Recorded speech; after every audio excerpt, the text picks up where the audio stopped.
세계 7위 메가캐리어 탄생. 기대만큼 높은 국민들과 직원들의 걱정. 조원태와 대한항공의 앞날은? 세계 7위 여객 화물 운송량 기준으로 통합 대한항공의 예상 순위입니다. 이 운송량 기준으로 2019년에 대한항공이 19위 그리고 아시아나항공이 29위였거든요. 근데 이 두 개를 합치면 세계 7위 소위 메가캐리어가 탄생을 하게 되는 거죠. 그런데 말입니다. 과연 기업이 크다고 무조건 좋은 거냐? 사실 뭐 규모의 경쟁이 뭐니 해도 크다고 무조건 살아남는 건 아닐 거란 말이죠. 통합 대한항공이 세계 7위라는 덩치에 걸맞게 정말로 잘 날 수 있을까요? 이걸 살펴보기 위해서 2019년 기준으로 항공사 매출 1위인 델타항공을 한번 예로 들어보려고 합니다. 델타항공은 2005년에 파산 위기까지 몰렸었어요. 하지만 노스웨스트 항공과 합병하면서 2011년에는 포춘이 뽑은 세계에서 가장 존경받는 항공사 1위에 올랐고, 방금 말했듯이 2019년에는 매출 기준으로 세계 1위 항공사가 됐죠. 델타항공은 과연 그 노스웨스트 항공과 통합을 어떻게 했길래 파산 직전의 항공사에서 세계에서 가장 잘 나가는 항공사가 될 수 있었을까?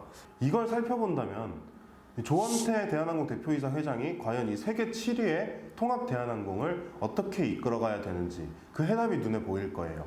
게다가 델타항공은 대한항공과 굉장히 높은 수준의 협력 관계를 체결하고 있어요.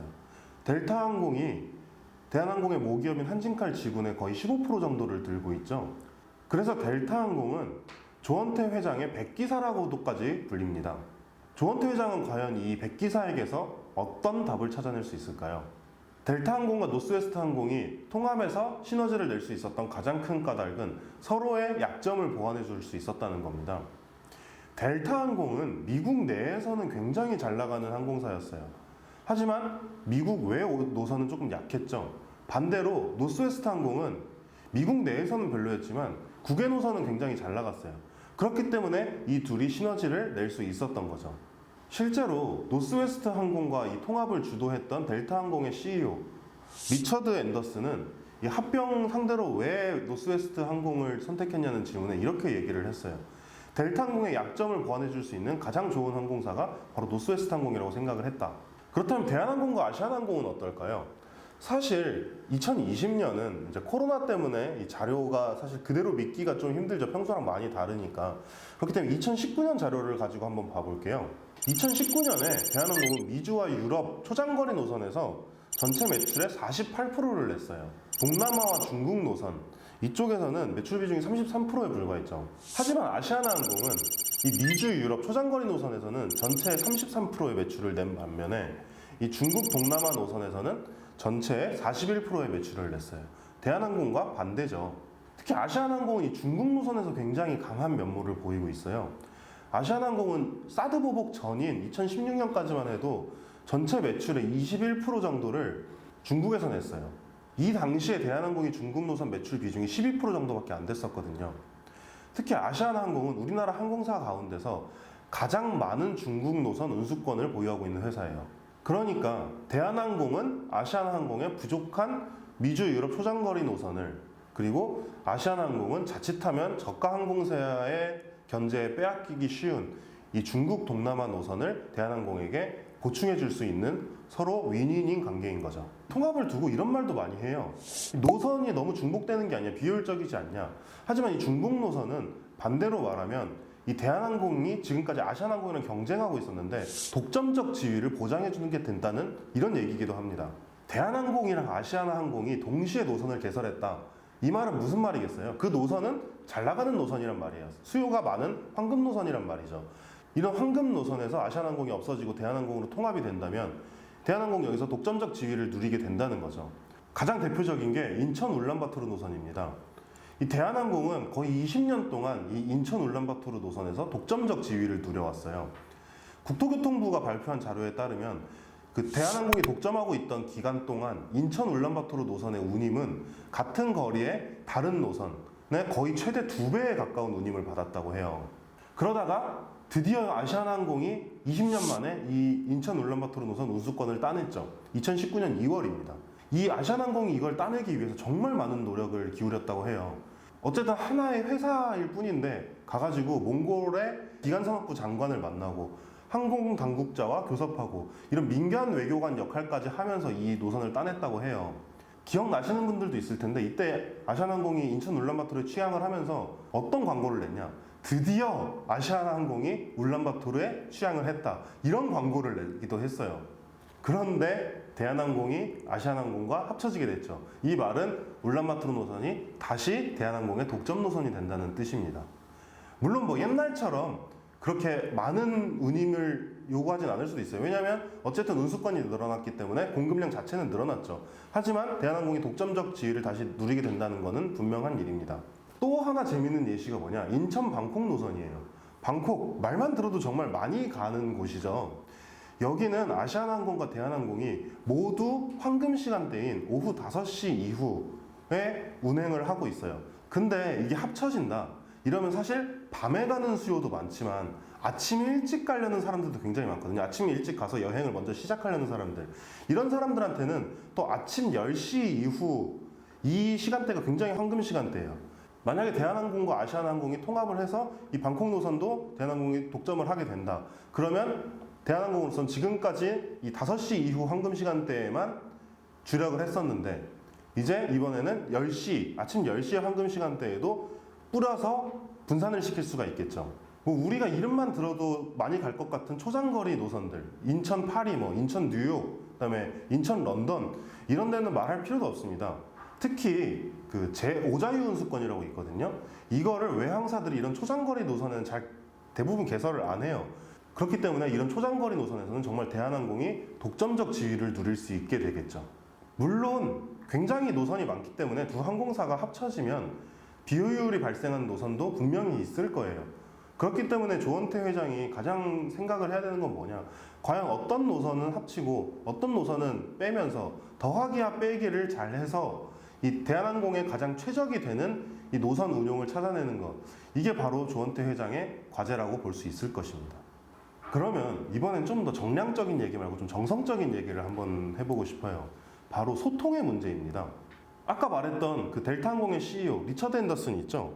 그 사람이 인터뷰에서 이렇게 얘기를 했어요. 정직하게 소통하고 성공에 대한 갈망을 직원과 공유하는 것이 합병의 첫걸음이다. 주주들에게 연간 10억 달러의 시너지 효과를 내고 직원들에게 이익의 15%를 공유하겠다고 약속했고 난 이것을 무조건 지킬 것이다. 리처드 앤더슨이 말하는 이 소통, 이게 뭐냐? 바로 통합 과정에서 어떤 목표를 갖고 어떻게 나아갈지를, 그리고 그 성과를 어떻게 나눌지를 구성원들과 공유하는 것입니다. 사실 이 델타항공이 이렇게 소통을 얘기한 건 어떻게 보면 뼈저린 자기 반성의 결과이기도 합니다. 델타항공이 아까 파산 위기에 몰려섰다고 했잖아요. 그 가장 큰 이유가 바로 소통과 공유의 부족이었거든요. 델타항공은 1999년에 유가가 급등하면서 경영의 위기를 맞았는데 그때 굉장히 편한 길을 선택을 했어요. 무슨 편한 길이냐? 소통을 해서 직원들과 함께 이겨나가자. 이게 아니라 그냥 정리해고를 한 거죠. 다 자른 거예요. 델타항공이 이렇게 엄청난 규모의 구조조정을 한 게 바로 2004년입니다. 그리고 아까 말했듯이 2005년에 바로 델타항공은 위기를 맞았죠. 왜냐하면 숙련된 파일럿들과 승무원들이 다 빠져나갔거든요, 항공에서. 실제로 대한항공과 아시아나항공의 통합을 앞두고 가장 많이 직원들이 이야기하는 게 바로 이 고용에 대한 불안입니다. 사실 제 친척 중에 아시아나항공 승무원이 있거든요. 그분한테도 제가 한번 여쭤봤는데 가장 처음 나온 얘기가 잘릴까봐 불안해 이거거든요. 이 통합 대한항공이 덩치가 엄청 커지는데 그 과정에서 비용도 많이 발생할 거고, 근데 이 코로나라는 상황에서 과연 이게 효율적이기만 할까? 이 항공사의 미래는 어떻게 될까? 이런 불안감도 당연히 있겠죠. 직원들은 자신들의 미래, 인생이 걸린 문제이기 때문에 이 문제와 관련된 답을 정말 절실하게 원하고 있을 거예요. 조원태 회장은 지금까지 줄곧 경영권 싸움을 사실 벌여왔습니다. 경영에만 온전히 집중할 수 있는 상황은 분명 아니었죠. 하지만 이제 사실상 경영권 분쟁이 끝났다고 얘기가 되잖아요. 이제 정말 조원태 회장이 대한항공을 어떻게 앞으로 끌고 나갈지 사람들의 관심이 집중되고 있는 상황입니다. 그러면 조원태 회장이 아시아나항공과 통합으로 이루고자 하는 목표가 무엇인지, 그 목표를 이루기 위해서 이 아시아나항공과의 통합이 얼마나 도움이 되는지, 그리고 직원들에게는 그 성과를 어떻게 공유하고 이 구조조정 같은 건 어떻게 처리할 것인지, 이런 거를 정확하게 직원들과 공유하고, 직원들뿐만 아니라 투자자와, 이 항공사는 또 기간산업이기 때문에 국민들에게도 투명하게 공유하고 소통해야 될 책임이 사실상 조원태 회장에게 있다는 거죠. 지금까지 얘기한 델타항공과의 비교를 통해서 본다면 대한항공의 앞으로의 미래는 앞으로 2년에 달려 있다고 볼 수 있습니다. 대한항공 관계자한테 그런 얘기를 들었거든요. 대한항공과 아시아나항공의 인수 절차가 완전히 이루어진 다음에도 한 2년 정도, 1, 2년 정도는 대한항공과 아시아나항공을 별도의 브랜드로 운영을 할 것이다. 그러고 나서 나중에 통합을 하겠다는 거죠. 바로 이 별도의 2년, 이게 앞으로 대한항공의 길을 가르쳐주는 시금석이 될 것입니다. 아시아나항공이 1988년쯤에 생겼거든요. 그러니까 약 30년이 지금 넘는 시간 동안 대한항공과 아시아나항공 서로 다른 회사였죠. 한 분야에서 딱 경쟁하는 둘밖에 없었기 때문에 물론 서로에 대해서 굉장히 잘 알고 있었지만 아무래도 다른 회사니까 정말 속속들이 모든 걸 알고 있지는 않았을 거예요. 하지만 대한항공은 이제 아시아나항공을 직접 경영하면서 이 아시아나항공의 약점은 뭐고 장점은 뭐고 재무 상태는 어떻고 뭐 예전에 문제가 됐던 기내식 문제는 지금 해결이 진짜 된 거고 이런 것들을 완벽하게 파악할 수 있는 시간이 생긴 거죠. 이 시간 동안 대한항공은 아시아나항공을 경영을 하면서 이 아시아나항공과 대한항공의 통합, 이 미래를 그려나가는 준비를 해야 된다는 겁니다. 조원태 회장은 분명히 기회를 잡았습니다. 아까 말했듯이 샴진칼 경영권 분쟁은 사실상 조원태 회장의 판정승으로 끝나는 분위기죠. 심지어 산업은행이라는 강력한 우군까지 얻었어요. 그리고 코로나도 이제 사람들이 점점 포스트 코로나를 이야기하고 있습니다. 사실 제 주위에 모든 사람이 코로나 끝난 여행 갈 생각밖에 안 하고 있어요. 대한항공이 지금까지 이 긴박했던 긴급 경영을 끝내고 다시 한번 비상할 수 있는 시점이 다가오고 있다는 거죠. 여기서 조원태 회장의 아버지, 돌아가신 조양호 전 한진그룹 회장의 얘기를 잠깐 해보려고 합니다. 사실 조양호 회장은 모두가 알다시피 굉장히 논란이 많은 인물이었어요. 뭐 조종사랑 이제 SNS상에서 키보드로 설전을 벌이기도 했고 가족들 문제로 이제 곤란을 겪었던 건 굉장히 유명한 얘기죠. 아직까지도 영향을 미치고 있는 문제고. 하지만 이렇게 논란이 많은 인물이었음에도 불구하고 사실 항공업계에서는 조양호 회장한테 무조건 하나는 모두가 인정하고 있었어요. 뭐냐? 항공사 경영에서 조양호 회장을 따라올 사람은 우리나라에 없다. 실제로 대한항공이 괌 여객기 추락 사건으로 굉장히 엄청난 곤란을 겪고 있을 때 그걸 극복하는데 결정적인 역할을 한 게 바로 조양호 회장이었습니다. 그리고 조양호 회장은 이때의 경험을 바탕으로 내가 항공업에선 최고다. 이 자부심도 정말 강했다고 해요. 과연 조원태 회장도 이 아버지 조양호 회장의 뒤를 이어 역시 항공업은 조원태 이런 얘기를 들을 수 있을까요? 오늘 대한항공 이야기는 여기까지입니다. 저는 다시 돌아옵니다.